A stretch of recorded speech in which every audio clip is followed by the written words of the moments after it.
Item ಯಾವುದೇ ಇರಲಿ try ಮಾಡಿ ಆಚಿ ಚಿಕನ್ ಮಸಾಲಾ. ಎರಡು ಗ್ಯಾರಂಟಿಗಳ ಸರ್ಜರಿಗೆ ಸರ್ಕಾರ ಇದೀಗ ಪ್ಲಾನ್ ಮಾಡಿಕೊಂಡಿದೆ. ಗ್ಯಾರಂಟಿ ಅಕ್ರಮವನ್ನ ತಡೆಯೋದಕ್ಕೆ ಸರ್ಕಾರ ಚಿಂತನೆಯನ್ನ ನಡೆಸಿದೆ. ಈ ಕುರಿತಂತೆ ಮುಖ್ಯಮಂತ್ರಿ ಡಿಕೆ ಶಿವಕುಮಾರ್ ಹೇಳಿಕೆ ಕೊಟ್ಟಿದ್ದಾರೆ. ಏನ್ ಹೇಳಿದ್ದಾರೆ ಅಂತ ಹೇಳಿ ನೋಡ್ತಾ ಹೋಗೋಣ. ಗೃಹಲಕ್ಷ್ಮಿ ಗೃಹಜ್ಯೋತಿಗೆ ಹೊಸ ಅರ್ಜಿ ಆಹ್ವಾನವನ್ನ ಮಾಡಲಾಗುತ್ತೆ. ಗೃಹಲಕ್ಷ್ಮಿ ಗೃಹಜ್ಯೋತಿಯ ಅಕ್ರಮ ತಡೆಗೆ ಈ ರೀತಿಯಾದಂತಹ ಕ್ರಮವನ್ನ ತೆಗೆದುಕೊಳ್ಳಲಾಗ್ತಾ ಇದೆ. ಫಲಾನುಭವಿಗಳು ಇದೀಗ ಹೊಸದಾಗಿ ಅರ್ಜಿಯನ್ನ ಸಲ್ಲಿಕೆ ಮಾಡಬೇಕಾಗತ್ತೆ. ಶೀಘ್ರವೇ ಅರ್ಜಿ ಸಲ್ಲಿಕೆಯ ದಿನಾಂಕ ಯಾವುದು ಅನ್ನೋದನ್ನ ಕೂಡ ಘೋಷಣೆಯನ್ನ ಮಾಡ್ತೇವೆ. ಮತ್ತೆ ಅರ್ಜಿ ಸಲ್ಲಿಕೆಯನ್ನ ಈಗ ಕಡ್ಡಾಯ ಮಾಡಿದೆ ಸರ್ಕಾರ. ಮಹಿಳೆಯ ಹೆಸರಿನಲ್ಲಿ 100 ಕೋಟಿ ಹಣ ಬೇರೆಯವರು ಪಡೆದಿದ್ದಾರೆ. ಮನೆಗಳಿಗೆ ವಿದ್ಯುತ್ ಉಚಿತ ಕೊಟ್ರೆ ಅಂಗಡಿಗಳಿಗೂ ಕೂಡ ಬಳಕೆಯನ್ನ ಮಾಡುವಂತ ಕೆಲಸ ಆಗ್ತಾ ಇದೆ ಅನ್ನುವಂತಹ ನಿಟ್ಟಿನಲ್ಲಿ ಸದ್ಯ ಮುಖ್ಯಮಂತ್ರಿ ಡಿಕೆ ಶಿವಕುಮಾರ್ ಈ ರೀತಿಯಾದಂತಹ ಹೇಳಿಕೆಯನ್ನ ಕೊಟ್ಟಿದ್ದಾರೆ. ಗೃಹಲಕ್ಷ್ಮಿ ಯೋಜನೆಯ 100 ಕೋಟಿ ರೂಪಾಯಿ ಅನರ್ಹರ ಖಾತೆಗೆ ಹೋಗಿದೆ. ಈ ಹಿನ್ನೆಲೆ ಗೃಹಲಕ್ಷ್ಮಿ ಯೋಜನೆಗೆ ಮರು ಅರ್ಜಿ ಆಹ್ವಾನಿಸ್ತಾ ಇದ್ದು, ಇದೇ ರೀತಿ ಗೃಹಜ್ಯೋತಿ ದುರ್ಬಳಕೆಯನ್ನ ತಡೆಯೋದಕ್ಕೆ ಮತ್ತೊಮ್ಮೆ ಅಪ್ಲಿಕೇಶನ್ ಅನ್ನ ಹಾಕಬೇಕು ಅಂತ ಹೇಳಿ ಮುಖ್ಯಮಂತ್ರಿ ಡಿಕೆ ಶಿವಕುಮಾರ್ ಅವರು ಅಧಿಕಾರಿಗಳಿಗೆ ಸೂಚನೆಯನ್ನ ಕೊಟ್ಟಿದ್ದಾರೆ. ವಿಧಾನಸೌಧದಲ್ಲಿ ನಿನ್ನೆ ಜಿಲ್ಲಾಧಿಕಾರಿಗಳು ಹಾಗೆ ಜಿಲ್ಲಾ ಪಂಚಾಯತ್ ಸಿಇಒಗಳು ಪೊಲೀಸ್ ವರಿಷ್ಠಾಧಿಕಾರಿಗಳ ಜೊತೆಗೆ ರಾಜ್ಯ ಮಟ್ಟದ ಪ್ರಗತಿ ಪರಿಶೀಲನೆಯ ಸಭೆಯನ್ನ ನಡೆಸುತ್ತಾರೆ. ಗ್ಯಾರಂಟಿಗಳ ದುರ್ಬಳಕೆ ತಡೆಯೋದ್ರ ಬಗ್ಗೆ ಸುದೀರ್ಘವಾಗಿ ಚರ್ಚೆಯನ್ನ ಮಾಡಿದ್ದಾರೆ. ಪಂಚ ಗ್ಯಾರಂಟಿಗಳಲ್ಲೂ ದುರ್ಬಳಕೆ ಸೋರಿಕೆ ತಡಿಬೇಕು. ಅರ್ಹರಿಗೆ ಮಾತ್ರ ಆ ಒಂದು ಯೋಜನೆಯ ಲಾಭ ತಲುಪಬೇಕು. ಈ ನಿಟ್ಟಿನಲ್ಲಿ ಗೃಹಲಕ್ಷ್ಮಿ ಹಾಗೂ ಗೃಹಜ್ಯೋತಿ ಎರಡೂ ಯೋಜನೆಗಳಿಗೂ ಕೂಡ ಹೊಸದಾಗಿ ಅರ್ಜಿ ಪಡೆಯಬೇಕು. ಆ ಮೂಲಕ ಅನರ್ಹ ಫಲಾನುಭವಿಗಳನ್ನ ಪತ್ತೆ ಹಚ್ಚಬೇಕು ಅನ್ನುವಂತ ಸೂಚನೆಯನ್ನ ಕೊಟ್ಟಿದ್ದಾರೆ. ಇನ್ನು ಸಭೆಯ ಬಳಿಕ ಡಿಕೆ ಶಿವಕುಮಾರ್ ಅವರು ಮಾತನಾಡಿ, ಗೃಹಲಕ್ಷ್ಮಿ ಯೋಜನೆ ಫಲಾನುಭವಿಗಳಲ್ಲಿ ಕೆಲವರು ನಿಧನರಾಗಿದ್ದಾರೆ. ಅವರ ಹೆಸರಿನಲ್ಲಿ ಬೇರೆಯವರು 100 ಕೋಟಿ ರೂಪಾಯಿಗೂ ಹೆಚ್ಚು ಹಣ ಪಡೆದಿರುವುದು ಸರ್ಕಾರದ ಗಮನಕ್ಕೆ ಬಂದಿದೆ. ಹೀಗಾಗಿ ಅರ್ಹ ಫಲಾನುಭವಿಗಳಿಗೆ ಯೋಜನೆ ತಲುಪ್ತಾ ಇದೆಯೇ ಇಲ್ಲವೇ ಅನ್ನುವಂತ ಪರಿಷ್ಕರಣೆಯನ್ನ ಮಾಡೋದಕ್ಕೆ ಈಗ ಸರ್ಕಾರ ಮುಂದಾಗಿದೆ. ಇನ್ನು ಇತ್ತೀಚೆಗೆ ಡಿಕೆ ಶಿವಕುಮಾರ್ ಅವರು ಘೋಷಣೆ ಮಾಡಿದಂತಹ 6 ಜನಪ್ರಿಯ ಯೋಜನೆಗಳ ಬಗ್ಗೆ 100 ದಿನಗಳ ಅಭಿಯಾನವನ್ನ ನಡೆಸುವ ಚಿಂತನೆಯೂ ಕೂಡ ಮಾಡಲಾಗಿದೆ ಅನ್ನುವಂತಹ ವಿಚಾರವೂ ಕೂಡ ತಿಳಿದು ಬಂದಿದೆ. ಒಟ್ಟಾರೆಯಾಗಿ ಇದೀಗ ಮೃತ ಮಹಿಳೆಯ ಹೆಸರಿನಲ್ಲಿ 100 ಕೋಟಿ ಹಣವನ್ನ ಬೇರೆಯವರು ಪಡೆದಿದ್ದಾರೆ ಅನ್ನುವಂಥ ವಿಚಾರಕ್ಕೆ ಸಂಬಂಧಪಟ್ಟಂತೆ ಕಳೆದ 3-4 ದಿನಗಳಿಂದಲೂ ಕೂಡ ಇದೇ ವಿಚಾರ ಪ್ರಸ್ತಾಪ ಆಗಿ ಈ ರೀತಿಯಾದಂತಹ ಅಕ್ರಮಗಳು ನಡಿಬಾರದು, ಅದಕ್ಕೆ ಕಡಿವಾಣವನ್ನ ಹಾಕಬೇಕು, ಅರ್ಹ ಫಲಾನುಭವಿಗಳು ಯಾರಿದ್ದಾರೆ ಅವರಿಗೆ ಮಾತ್ರ ಈ ಯೋಜನೆ ತಲುಪಬೇಕು ಅನ್ನುವಂತಹ ನಿಟ್ಟಿನಲ್ಲಿ ಸದ್ಯ ಈ ರೀತಿಯಾದಂತಹ ನಿರ್ಧಾರವನ್ನ ಮಾಡಲಾಗಿದೆ. ಈ ಕುರಿತು ಮತ್ತಷ್ಟು ಮಾಹಿತಿಯನ್ನು ನೀಡ್ತಾರೆ ನಮ್ಮ ಪ್ರತಿನಿಧಿ ಮಂಜುನಾಥ್ ದೂರವಾಣಿ ಸಂಪರ್ಕದಲ್ಲಿ.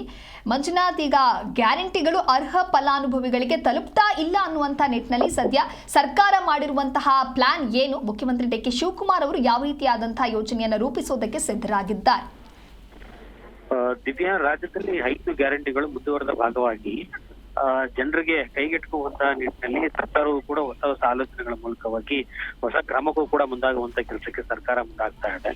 ಅದರಲ್ಲೂ ಗೃಹಲಕ್ಷ್ಮಿ ಎನ್ನುವಂಥದ್ದಿದೆಯಲ್ಲ, ಅದು 100 ಕೋಟಿ ರೂಪಾಯಿ ಅನರ್ಹ ಅಂದ್ರೆ ಅರ್ಹರಿಗೆ ಅಲ್ಲದೆ ಅನರ್ಹರಿಗೆ ಪಾಲಾಗುವಂತ ಕೆಲಸ ಆಗ್ತಿದೆ ಎನ್ನುವಂತ ಆರೋಪವನ್ನು ಕೂಡ ಸದ್ಯಕ್ಕೆ ಸಾಕಷ್ಟು ದಿನಗಳಿಂದ ಕೇಳಿ ಬರ್ತಾ ಇತ್ತು. ಮೃತ ಮಹಿಳೆಯರ ಖಾತೆಗೆ ಈಗಾಗಲೇ 100 ಕೋಟಿ ರೂಪಾಯಿ ಹಾಕುವಂತ ಕೆಲಸ ಈ ಸರ್ಕಾರದಿಂದ ಆಗಿದೆಯೋ ಅದು ಮೃತ ಮಹಿಳೆಯರಿಗೆ ಹಾಕಿದಂತಹ ಅಮೌಂಟ್ ಬೇರೆಯವರ ಪಾಲು ಕೂಡ ಆಗಿದೆ ಎನ್ನುವಂತ ಅನುಮಾನ ವ್ಯಕ್ತಪಡಿಸುವಂತಹ ಕೆಲಸ ಸದ್ಯಕ್ಕೆ ಸರ್ಕಾರದಿಂದ ಆಗಿದೆ.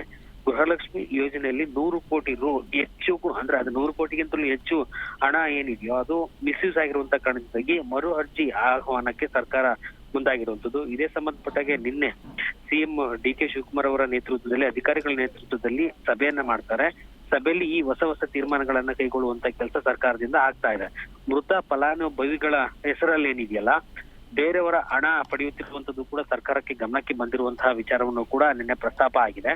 ಜೊತೆಗೆ ಗೃಹಲಕ್ಷ್ಮಿ ಯೋಜನೆ ನಿಲ್ಲುವುದಿಲ್ಲ ಎನ್ನುವಂತ ನಿಟ್ಟಿನಲ್ಲೂ ಕೂಡ ಮಾತನ್ನ ಹೇಳಿರುವಂತ ಡಿಕೆ ಶಿವಕುಮಾರ್ ಅವರು ಗೃಹಲಕ್ಷ್ಮಿ ಹಣವನ್ನ ಪೋರಾಗುವಂತ ನಿಟ್ಟಿನಲ್ಲಿ ಇದೆಯಲ್ಲ ಅದನ್ನ ಹೊಸ ಕ್ರಮಕ್ಕೆ ಮುಂದಾಗಬೇಕು ಎನ್ನುವಂತ ನಿಟ್ಟಿನಲ್ಲೂ ಕೂಡ ಸದ್ಯಕ್ಕೆ ಅಧಿಕಾರಿಗಳಿಗೆ ಸೂಚನೆ ನೀಡಿದ್ದಾರೆ. ಯಾರ್ಯಾರ ಖಾತೆಗೆ ಈ ಒಂದು ಹಣ ಜಮಾವಣೆ ಆಗಿದೆ, ಯಾರು ಮೃತ ಅಕೌಂಟ್ಗಳು ಇದ್ದಂತಹ ಫಲಾನುಭವಿಗಳ ಅಕೌಂಟ್ ನಲ್ಲಿ ಇದ್ದಂತಹ ಹಣವನ್ನ ತೆಗೆದುಕೊಳ್ಳಿಕ್ಕೆ ಹೇಗೆ ಸಾಧ್ಯ ಆಗುತ್ತೆ ಎನ್ನುವಂತ ಕೂಡ ಚರ್ಚೆ ಮಾಡುವಂತ ಕೆಲಸ ಆಗಿದೆ. ಇದ್ರ ಜೊತೆಗೆ ಗೃಹಜ್ಯೋತಿ ಯೋಜನೆ ಇದೆಯಲ್ಲ, ಆ ಗೃಹಜ್ಯೋತಿ ಯೋಜನೆಯನ್ನು ಕೂಡ ಈ ಇತರೆ ರಾಜ್ಯದವರು ಬಳಕೆ ಮಾಡ್ತಾ ಇದಾರ ಅಥವಾ ಮನೆಗಳಿಗೆ ಕೊಟ್ಟಂತಹ 200 ಫ್ರೀ ಯೂನಿಟ್ ವಿದ್ಯುತ್ ಅನ್ನ ಖಾಸಗಿ ಅಂದ್ರೆ ಏನು ಕಮರ್ಷಿಯಲ್ ರೂಪದಲ್ಲಿ ಅಂಗಡಿಗಳಿಗೆ ಸೇರಿದಂತೆ ಇನ್ನಿತರ ಮೀಟರ್ಗಳಿಗೆ ಅಳವಡಿಸಿಕೊಂಡು ಅಲ್ಲಿ ಬಳಕೆ ಮಾಡಲಾಗ್ತಾ ಇದೆ ಅನ್ನುವಂತ ನಿಟ್ಟಿನಲ್ಲಿ ಕೂಡ ಒಂದು ಅನುಮಾನ ಇತ್ತು. ಆ ಅನುಮಾನ ವ್ಯಕ್ತ ಆಗ್ತಿರುವಂತ ಕಾರಣದಿಂದಾಗಿ ಈ ಒಂದು ಯೋಜನೆಗೂ ಕೂಡ ಗೃಹಜ್ಯೋತಿ ಯೋಜನೆಗೂ ಕೂಡ ಹೊಸದಾಗಿ ಅರ್ಜಿಯನ್ನ ಸಲ್ಲಿಸಬೇಕು ಎನ್ನುವಂತ ನಿಟ್ಟಿನಲ್ಲಿ ಸದ್ಯಕ್ಕೆ ನಿನ್ನೆ ಸಭೆಯಲ್ಲಿ ತೀರ್ಮಾನ ಆಗಿದೆ. ರಾಜ್ಯದಲ್ಲಿ 1.64 ಕೋಟಿ ಫಲಾನುಭವಿಗಳಿಗೆ ಏನಿದೆಯಲ್ಲ ಗೃಹ ಜ್ಯೋತಿ ಯೋಜನೆ ಸೌಲಭ್ಯ, ಅದನ್ನ ಮರು ತಿದ್ದುಪಡಿ ಮಾಡುವ ಮೂಲಕವಾಗಿ ಹೊಸ ಅರ್ಜಿಗಳನ್ನ ಹಾಕಬೇಕು. ಒಬ್ಬರ ಹೆಸರಿನಲ್ಲಿ 5-6 ಮೀಟರ್ಗಳಿರುವಂತಹ ಪ್ರಕರಣಗಳು ಕೂಡ ತನಿಖೆಯಲ್ಲಿ ಒಳಪಟ್ಟಿರುವಂತಹ ಕಾರಣದಿಂದಾಗಿ ಆ ತನಿಖೆ ಸಂಬಂಧಪಟ್ಟಾಗೂ ಕೂಡ ಇನ್ನೊಂದು ಹೆಚ್ಚಿನ ರೂಪದ ತನಿಖೆಯನ್ನು ಕೂಡ ಬೆಸ್ಕಾಂ ಅಧಿಕಾರಿಗಳು KPTCL ಅಧಿಕಾರಿಗಳಿಗೆ ಸೂಚನೆಯ ರೂಪದಲ್ಲಿ ಕೊಡಲಾಗಿದೆ. ಗೃಹ ಬಳಕೆ ನೀಡುವಂತ 200 ಯೂನಿಟ್ ಉಚಿತ ವಿದ್ಯುತ್ ಅನ್ನ ವಾಣಿಜ್ಯ ಬಳಕೆಗೆ ಬಳಸಲಾಗ್ತಿರುವಂತ ನಿಟ್ಟಿನಲ್ಲೂ ಕೂಡ ನಿಖರವಾದಂತಹ ಮಾಹಿತಿ ಸದ್ಯಕ್ಕೆ ಸರ್ಕಾರಕ್ಕೆ ಲಭ್ಯ ಆಗಿದೆ. ಮನೆಗಳ ಕೆಳಭಾಗದಲ್ಲಿ ಅಂಗಡಿಗಳಿಗೂ ಉಚಿತವಾದಂತಹ ವಿದ್ಯುತ್ ಬಳಕೆ ಆಗ್ತಿರುವಂತದ್ದು ಕೂಡ ಸರ್ಕಾರಕ್ಕೆ ಗಮನಕ್ಕೆ ಬಂದಿದ್ದು, ಸರ್ಕಾರ ಕಳವಳ ವ್ಯಕ್ತಪಡಿಸುವಂತ ಕೆಲಸ ನಿನ್ನೆ ಸಭೆಯಲ್ಲಿ ಈ ರೀತಿಯಾದಂತಹ ಅಭಿಪ್ರಾಯವನ್ನು ಹೊರಗಾಕುವಂತ ಕೆಲಸ ಆಗಿದೆ.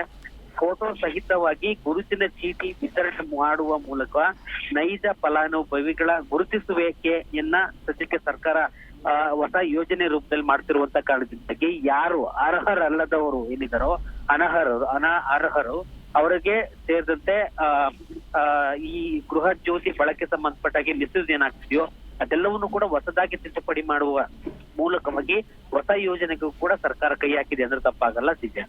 ಓಕೆ, ಥ್ಯಾಂಕ್ ಯು ಮಂಜುನಾಥ್ ನಿಮ್ಮೆಲ್ಲ ಮಾಹಿತಿಗಾಗಿ.